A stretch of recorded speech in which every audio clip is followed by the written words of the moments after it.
अस्सलामुअलैकुम बच्चों, उम्मीद है सब कैरियर से होंगे। मैं लाया हूँ आज मल्टीप्लिकेशन, एडिशन सब्ट्रैक्शन के बाद आज मैं मल्टीप्लिकेशन लाया हूँ। मल्टीप्लिकेशन क्या हो, असल में मल्टीप्लिकेशन में करना क्या होता है, आपको ये सिंबल मिलता है, ये सिंबल ये कहता है कि आपने मल्टीप्लिकेशन करना है। 2 और 3 इन दोनों के दरमियान में ये सिंबल है, ये मल्टीप्लिकेशन का सिंबल है। ये क्या बोल रहा है, असल में मल्टीप्लिकेशन है क्या? मल्टीप्लिकेशन ये है कि ये कह रहे हैं कि ये 2 जो है इसको मैं अगर 3 टाइम ऐड कर दूं तो कितना देगा। मतलब कि मैं 3 टाइम 2 को ऐड कर दूं तो 2 को 2 से मिला दूं तो 4, और 4 में 2 और मिला दूं तो कितना हो जाएगा, 6 हो जाएगा। तो यहाँ पर इसका यही मकसद हो रहा है, 2 3 टाइम या 3 2 टाइम कह सकते हो, क्योंकि अगर मैं 3 मल्टीप्लाई 2 कर दूं फिर भी सेम आएगा। तो यहाँ पर अगर इस तरह है तो ये कह रहा है कि 3 ऐड है 2 टाइम, अब 3 में 3 मिला दूं तो 6 हो जाएगा। तो असल बेसिकली जो टेबल होते हैं वो टेबल याद करने पड़ेंगे अब आप लोगों को। अगर किसी ने मल्टीप्लिकेशन सीखना है तो कम से कम 2 से लेकर 9 वाले टेबल तक उसको याद होने चाहिए। अब अगर सवाल ऐसा आया कि मैं 7 में 8 को मल्टीप्लाई कर रहा हूँ तो मुझे 7 को 8 टाइम ऐड करना है, तो कम से कम ये मुझे पता होना चाहिए कि मैं 7 को 8 टाइम अगर ऐड करूँगा तो वो बन जाएगा 56। तो ये टेबल हमें याद होना चाहिए, बजाय इसके कि मैं बैठे इसको गिनती करते करते करते टाइम वेस्ट करूं। तो थोड़ा सा हमें यहाँ पर यही समझो कि थोड़ा रट्टा लगा के हमने टेबल याद करने हैं। और जब टेबल याद करेंगे, बार बार प्रैक्टिस करेंगे तो टेबल याद करना भी आसान हो जाएगा। प्रैक्टिस के दौरान सवाल हल करते करते टेबल भी याद करें तो वो ज़्यादा आसान है, बजाय उसके कि आप टेबल को लेके रट्टा मारो। बेहतर है आप पहले सवाल ऐसे कोई सेम प्रैक्टिस वाले क्वेश्चन ले लो, क्वेश्चन को हल करते करते तो ये टेबलों का जो सिस्टम है ये भी अपने पास टेबल रखो।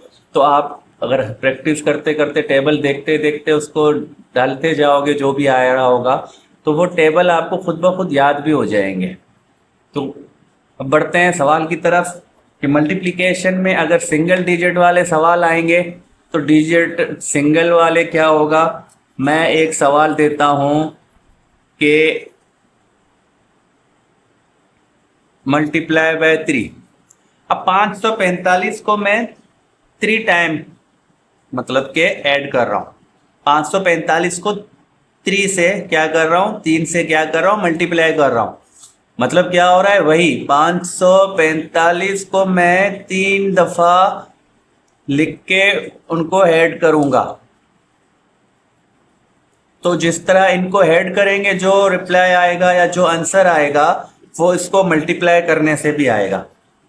तो मल्टीप्लाई करने का तरीका क्या है, ऐड करना तो मैंने आप लोगों को समझा दिया है, वो तो आप लोगों ने सीख लिया होगा। लेकिन आज मल्टीप्लाई करते हैं तो उसको कैसे करेंगे। मैं क्या करूँगा, वही एक ऊपर लिखूँगा, एक रकम ऊपर लिखूंगा, एक रकम नीचे लिखूंगा और इस साइड से लेंगे तो जो आगे होगा। लेकिन मल्टीप्लिकेशन में क्या है, कभी कभी आपको इस तरह भी मिलेगा। अगर इस तरह आपको मिला तो आप क्या करो, आप बड़े वाला जो 2 डिजिट या 3 डिजिट जिसके डिजिट ज़्यादा हैं उसको ऊपर रखो। मल्टीप्लिकेशन में ये आपके लिए ज़्यादा आसान होगा, बजाय आप छोटे को ऊपर रखोगे और बड़े को ऐसे नीचे रखोगे। तो 3 को 545 से मल्टीप्लाई करने से बेहतर 545 को 3 से आप मल्टीप्लाई कर दो, तो ये आपको मज़ीद ज़्यादा आसान हो जाएगा। अब क्या होगा, मल्टीप्लिकेशन में क्या करेंगे हम, मैं 545 को 3 से मल्टीप्लाई कर रहा हूँ। मतलब क्या कि मैं बारी बारी मैं ऊपर वाले जितने भी रकम हैं उनको 3 से मल्टीप्लाई करूँगा। 5 को 3 से करूँगा, फिर मैं 4 को 3 के साथ मल्टीप्लाई करूँगा, फिर मैं लास्ट में 5 को 3 के साथ मल्टीप्लाई करूँगा।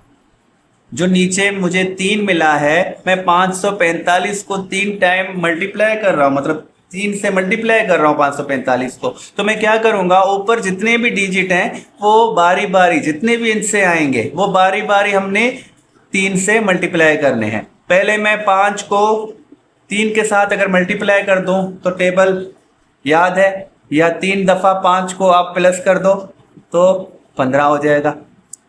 तो 15 हो जाएगा कि पहले जो मैंने 5 को 3 के साथ मल्टीप्लाई किया तो 15 हो गया, लेकिन आपको याद होगा कि मैंने सब्सट्रैक्शन और अपने एडिशन में आप लोगों को ये सिखाया है कि जब 2 डिजिट वाला आंसर आएगा तो मैं 2 डिजिट को नीचे नहीं रखूँगा, वंस, टेंस या हंड्रेड्स, जब तक कि लास्ट में जो रकम होगी उसका जो डबल डिजिट होगा वो नीचे ही रखेंगे, उस सूरत में जब आगे कोई नहीं होगा, कोई दूसरा हिस्सा नहीं होगा।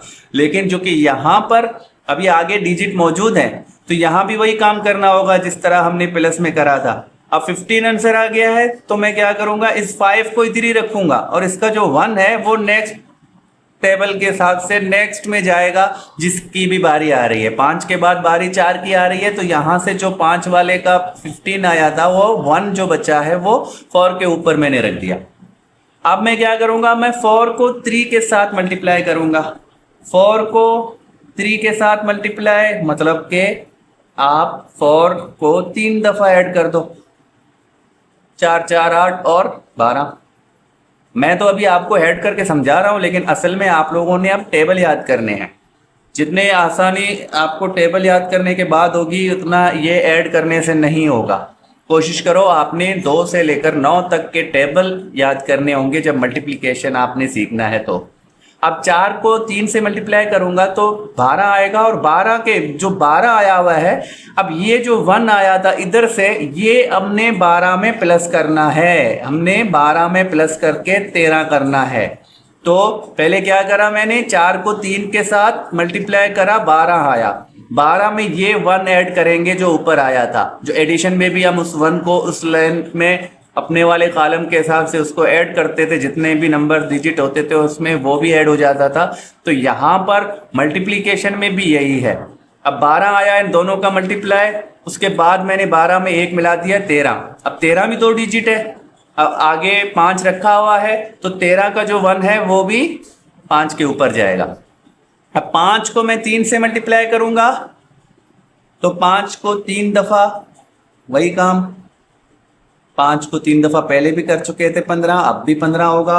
अब 15 में ये वाला 1 मिलेगा, यहाँ से जो 13 वाला 1 ऊपर गया था, अब इसके जो आंसर में 15 आ रहा है डबल डिजिट, उसमें ये 1 प्लस हो जाएगा, ये हो जाएंगे 16।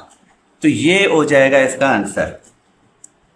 उम्मीद है एक और सवाल करता हूँ, उससे बेहतर समझ आ जाएगी।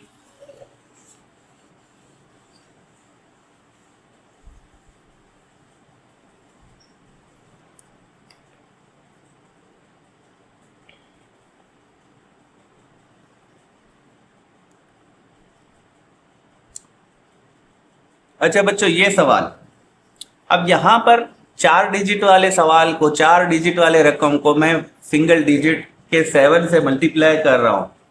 मैं वही करूँगा जो 4 डिजिट लिखा हुआ है ऊपर, उनको ऊपर लिखूँगा और नीचे मैं 7 लिखूँगा। अब मैं इनको मल्टीप्लाई करूँगा। अब यहाँ पर सिफर है, सिफर 0, तो 0 को मैं 7 से मल्टीप्लाई करूँगा। अच्छा बच्चों, ये नई चीज़ होगी, शायद बहुत से बच्चों को नहीं आता होगा या बहुत से को आता है, तो मैं जो जिसको नहीं आता उसको समझा दूं कि 0 को जिसके साथ भी आप मल्टीप्लाई करोगे वो हमेशा जो आंसर आएगा वो 0 आएगा। चाहे मैं 0 को मल्टीप्लाई करूं 545 के साथ तो भी आंसर जो आएगा वो 0 आएगा। मतलब कि 0 के साथ मैं जो भी रकम मल्टीप्लाई करूं, जितना बड़ा रकम हो चाहे, जैसे यहाँ मैंने 74,578 लिखा, उसको मल्टीप्लाई करा 0 के साथ तो आंसर हमारा आएगा 0। बस ये जहन में रखना है कि 0 हमेशा किसी के भी साथ मल्टीप्लाई होगा तो रिप्लाई जो आंसर हमें मिलेगा वो 0 मिलेगा। जैसे कि यहाँ पर मैं इस 0 को पहले 7 से मल्टीप्लाई करूँगा तो मुझे 0 मिलेगा। फिर बारी आएगी 6 की, 6 को 7 से मल्टीप्लाई करता हूँ तो 6 को 7 से मल्टीप्लाई करता हूँ, ये होते हैं 42। 42 का जो 2 होता है वो नीचे रखेंगे, जो राइट साइड वाला हिस्सा होगा वो नीचे रखेंगे और लेफ्ट साइड वाला वो नेक्स्ट वाले नंबर के ऊपर जाएगा। अब 5 की बारी है, तो 5 को 7 से मैं अगर मल्टीप्लाई करूं तो 5 मल्टीप्लाई 7 ये होगा 35। अब 35 में मुझे ये वाला 4 प्लस करना है, मैं इसको प्लस करूंगा तो ये हो जाएगा 39। तो 39 में क्या होगा, जो राइट साइड में 9 है वो नीचे होगा और जो 3 होगा वो नेक्स्ट वाले रकम के ऊपर रखेंगे हम। अब बारी है 4 की, तो 4 को मैं 7 के साथ मल्टीप्लाई करूं तो 4 7 मल्टीप्लाई होगा, ये हो जाएगा 28। 28 में मैं इस 3 को प्लस कर दूंगा 3 को, तो क्या रिप्लाई मिलेगा मुझे 31। तो फिर अब आगे कोई नहीं है, अब 4 के बाद कोई दूसरा डिजिट नहीं आ रहा आगे, तो अब जो 31 होगा वो 31 हम यहाँ पर सीधा पूरा पूरा उतार देंगे, क्योंकि जो 3 आ रहा है वो 3 आगे नहीं रख सकते, ऊपर कुछ दूसरा डिजिट नहीं आ रहा। अगर यहाँ कुछ और होता तो ये 3 उसके ऊपर होता और मजीद हल करने के बाद वो उधर नीचे आ जाता। लेकिन अब यहाँ पर चूंकि ये आखिरी वाला हिस्सा है, तो यहाँ पर हमने जो भी मल्टीप्लाई करा वो 28 आया, 28 में 3 मिला के 31 आया, तो वो 31 हमने इधर छोड़ दिया, वो 31 हमने इधर रख दिया कि अगर फाइनल करना है, आगे कोई है ही नहीं जो मैं इसको मजीद आगे ले जाऊं। तो ये हमारा आंसर हो गया 31,920। मतलब कि अगर 4,560 को मैं 7 से मल्टीप्लाई करूं तो ये 31,920 होगा। अब यहाँ पर हमने क्या करा, मैंने सिंगल डिजिट से, मैंने 3 डिजिट वाले को सिंगल से मल्टीप्लाई करा 3 से, फिर मैंने 4 डिजिट वाले को सिंगल डिजिट वाले से मल्टीप्लाई करा 7 से। अब मैं इंशाल्लाह नेक्स्ट वीडियो में बड़े वाले जो 2 या 3 या 4 डिजिट वाला मल्टीप्लिकेशन होगा, अगर मैं ऐसे किसी नंबर को मल्टीप्लाई करूँगा ऐसे किसी नंबर के साथ, तो ये अब नया नेक्स्ट में मैं वीडियो बनाऊँगा, उसमें मैं ये 2 डिजिट या 3 डिजिट वाला जो आंसर वाला भी, मतलब नीचे वाला भी मैं बड़ा रकम रख के आपको समझाता हूँ कि उसको किस तरह करेंगे।